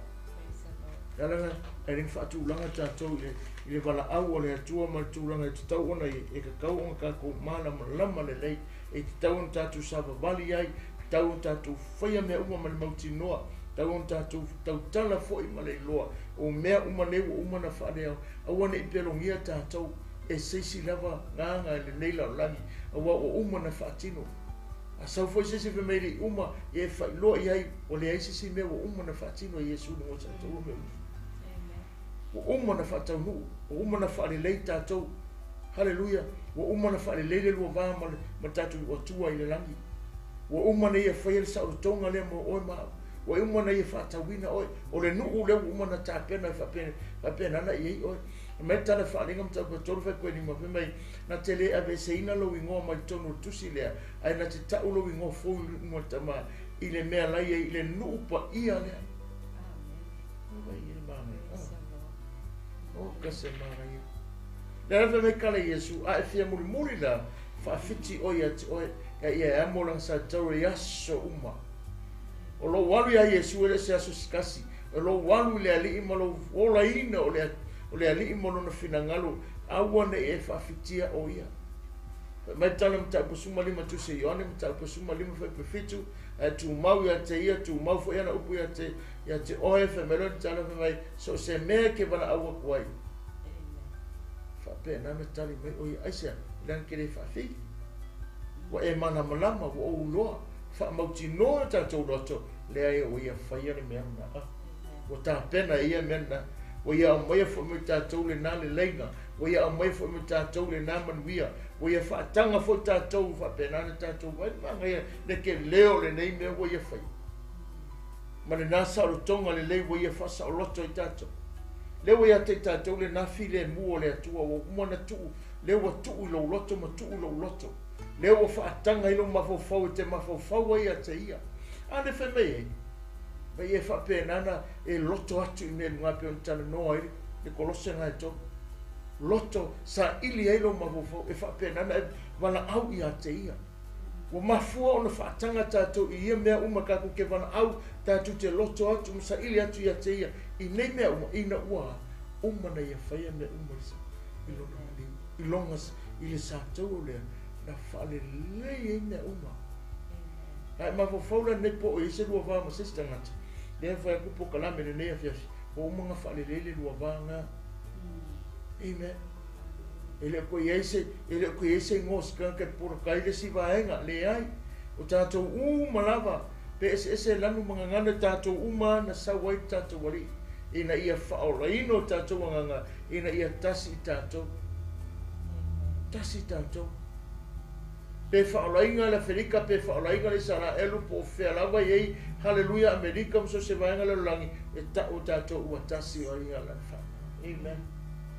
Tātou whanau ale ua tasi tātou ia ke miso Yesu.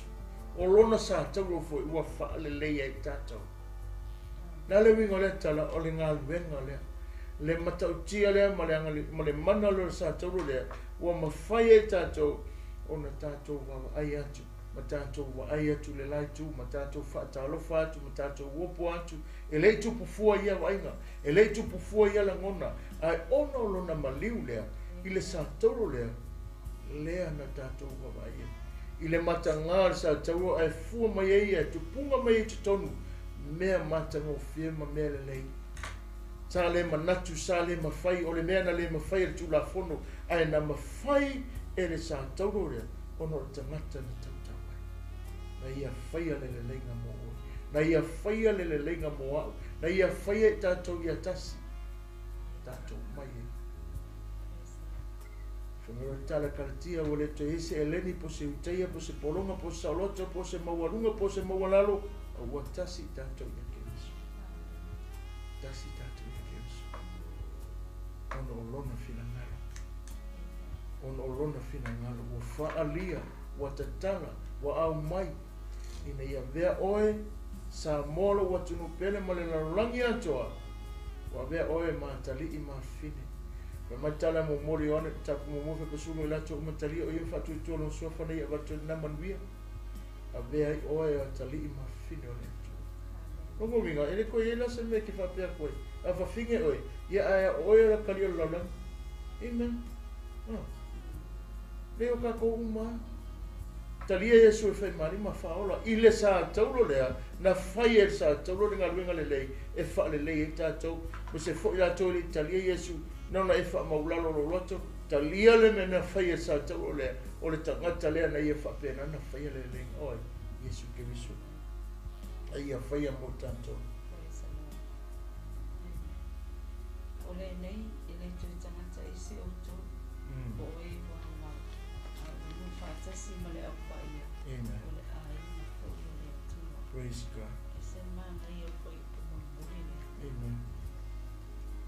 O le ai fo'i o le tu ma si anga le o sa tau le i whai ai le tau langa tasi ai afi oi ma ina ia au mai I tātou e tasi Praise the Lord. ina ia au mai tātou e sa tau lua a o tasi ina ia iai whatasi tātou le ai o le tu Hallelujah. Praise God. Ia I teimi e ese mea tātou te ngānu moe ma au ngai le tu ai a tātou o mai whatas e kasi ar te unga tau e tātou o le a inga o le tu e se mamai e se mangai o le upu o le a inga o le tu nona winga o le mea na whaia Yesu I lunga o le sātau le malo si anga le o le sātau na ia whaia I le lenga lea ua le toi ai o I tātou sa vava mamau o mai la tarata o toi tu fantasia o na ole mana o lo toto ina ia tātou iai whaatasi tūno le ai o le tu na inga le o le tu o le whaatali teimi a me tātou o le tātou te whaatali tali I le teimi tātou te o ai le manuia lea ina ia tātou iai whaatasi ma le aupa ia ina ia tātou iai whaatasi ma le tātou tamai le lana Lama o ia lea na whaia le me sili o na le lei. Le wha o le tanga. Mo oe ma leo e ai manuia. Au se e ai wa au ma leo peo lero. Le lofa sili ese o le tua. Mo ia whaia ai le tongi o na mo tātou. A tātou ia I neiva yaso. I le whamana tuina. Lua awhi tau sanga taru ai. Le tupu ai. Le wha o le tanga lea ma ia whaia ai.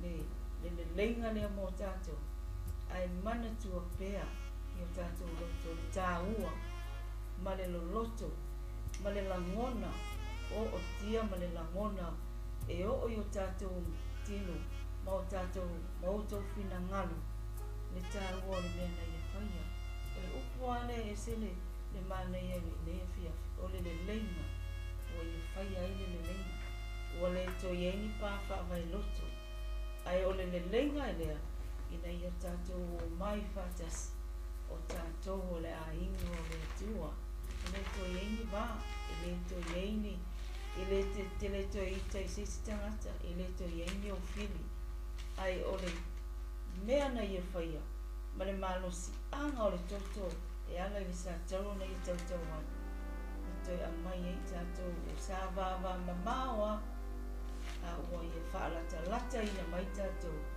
ono na alofa sili ese mo I tātou o mai e leo leo ane nai tō so awa o whapea lava na alo whamai o le atua i le lalolanga o ia awina mailo na alo ina ia le whano se tasi tua ia te a maua ia leo la whaamua sa mua mara whawhamfonga le neiva e ngā le awhia ia whailea moso le lei o le neiva yaso tātou te mana tua pēa le maniu ma le tautou mana malo mai o tātou wali o Yesu Kiriso e whai ma wha manatunga le a reto ola lea ina ia whātu mauina pēa lea a reto i lofi na ngana malo uloto a tātou wau maua i le neila lolanga ma tā pena ina tātou le a ina o ia saunia mo tātou ia whamaria le tua le nei pō anga le nei fo ina tua i le neiva yaso ia ma tātou tau whaina mona whātasi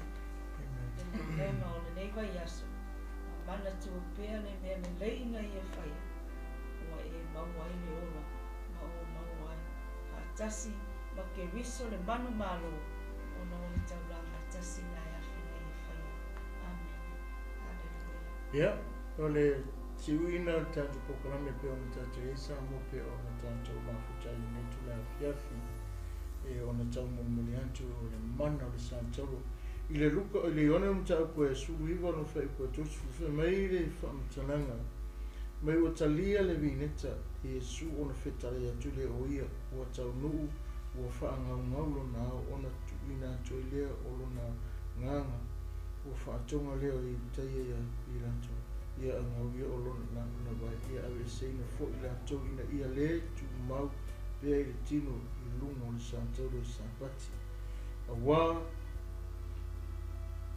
o le aso o le sauninga lea ole aso sili fo lea o le sapati. Aleluia, whamai ua uma o na talia le vingeta. Whamai le ua whamai ua tau nuu o whaangau ngau nao. Au tatou iei le nei vaiaso, o se vaiaso tā ua, o se vaiaso tā penai. Toi mana tunatu, toi mawhau pia, toi tātou toi Papa ai antili o tātou lava tangata le ngā wenga na ia whaia. A o iei rungo sātou. E le ngata na ia whaia le leinga. O lo na toto na ia whatau I ngā ai. O ia so lofo le pā sā vai loto. Sā whai ma pā vai loto ia te tātou. Whaia I tātou ina ia tas. Ma whaia le leinga tātou ma tamā. O a vei oe o te tonu wai oe o tā ua fo I tā ua. O iei fo I tā ua I te tonu o le nuu pa ia o whaatawina e lona na tātou.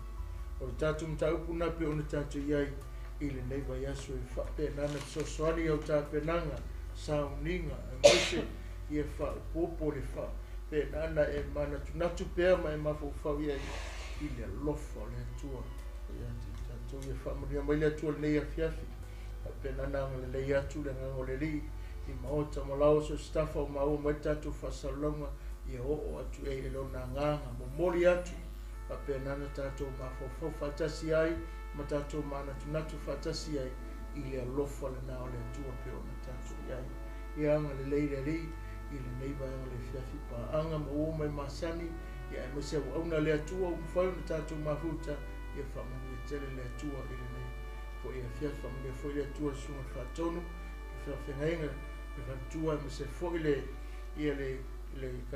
tātou TV pe ona ia le Global Kingdom TV ia tātou te talo whatasi ai langa le lei o le atua fufuanga mpokalame pe ona tātou ia le nipo I le suafo Yesu lo mātou tamai o le langi o mātou wha uma le nipo o mātou te talo I lau fio le ona le ngā luenga o lo lava mana e wha lango ai so ani tapena ina pea I mātou e lo mana e ala lo upu whamanatu pea mātou te talo le I lo wanganga I te toi mo mori whalau tele le whi au o le nei a pia peo na mātou iai mātou te talo whamanuia I pa anga ma wo me masani au auna le atua lo tutu mai mo le nei ala ata le TV a maisela o ona whaatonu le sunga whaiwhi au ma whatua whapea fo le no whaialo la tolo lang sua te talo I whamanuia tonu nei TV le Global Kingdom TV lo mātou tamai maisele au nanga so se vaenga wo iai se mana onga I tonu ma le whalau teleino le ngā ruenga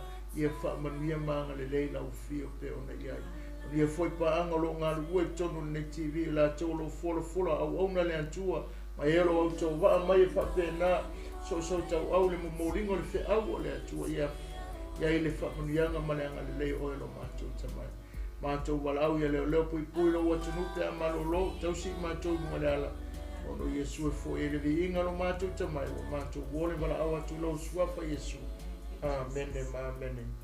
Praise God, glory to Jesus.